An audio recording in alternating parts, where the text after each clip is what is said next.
त्यासाठी आजची ही महत्त्वाची पत्रकार परिषदेचं आयोजन करण्यात आलेले आहे। मी माननीय गर्जे साहेबांना विनंती करतो की त्यांनी आपल्या सगळ्यांशी संवाद साधावा। नमस्कार, माझे ज्येष्ठ सहकारी माझे खासदार आनंदजी परांजपे, आपले दुसरे प्रवक्ते माझे सहकारी संजय तटकरे, इलेक्ट्रॉनिक मीडियाचे प्रतिनिधी,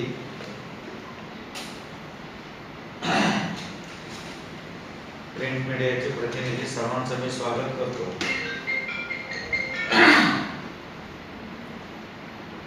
प्रामुख्याने माननीय प्रदेशाध्यक्षांच्या दौऱ्याच्या संदर्भात मी बोलणार आहे।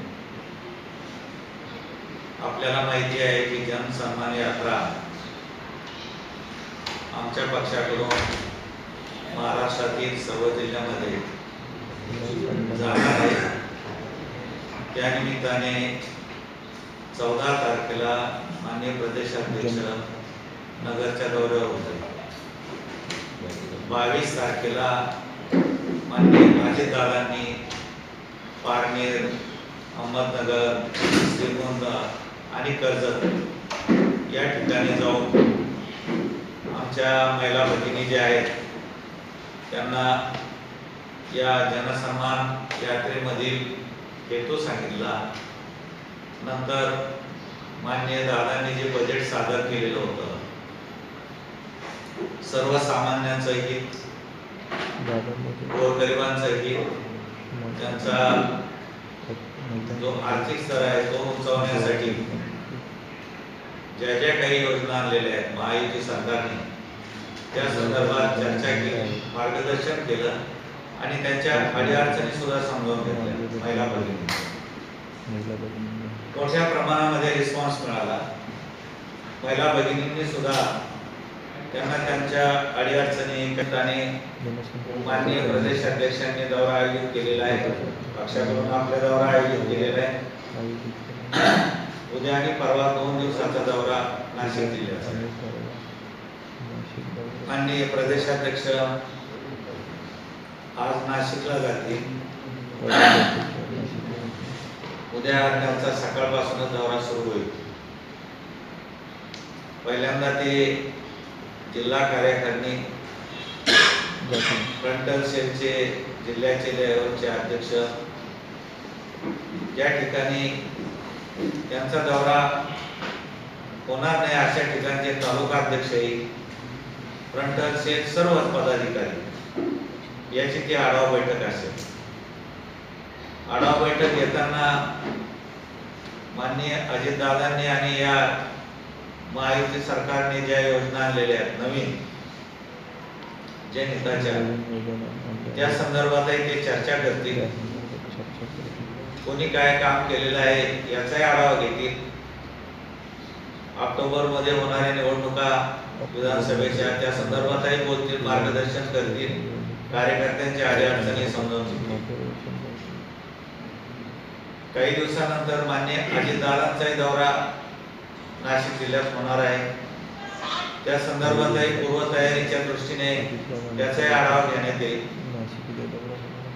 पहिल्यांदा जिल्हा कार्यकारिणी जिल्हा स्तरावरच्या जी बैठक आहे ती होईल, शहर आणि ग्रामीणची देखील। त्यानंतर ते देवळालीला जातील, म्हणजे नाशिक।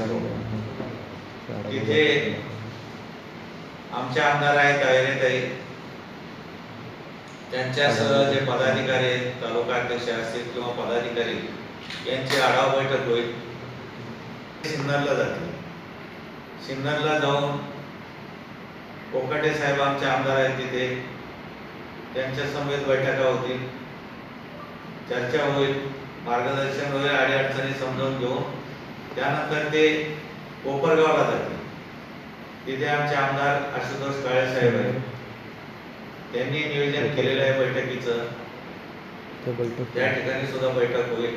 आणि संघटन याच्यामध्ये उत्तम समन्वय होण्यासाठी जनसन्मान यात्रा राज्याचे लाडके उपमुख्यमंत्री माननीय अजितदादा पवार साहेब करत असतानाच ज्या ज्या विधानसभांमध्ये आमचे आमदार आहेत तिथलं संघटन आणि या अर्थसंकल्पामध्ये महायुतीच्या सरकारने घोषित केलेल्या योजना या अधिक लोकांपर्यंत पोहोचवणं ही संघटनेची कशा प्रकारे जबाबदारी आहे यासाठी ह्या पहिल्या टप्प्यामध्ये नाशिक जिल्ह्यातील 4 विधानसभा क्षेत्र आणि नगरमधलं कोपरगाव विधानसभा क्षेत्र असा हा 2 दिवसांचा दौरा माननीय प्रांताध्यक्ष खासदार सुनील तटकरे साहेबांचा आहे।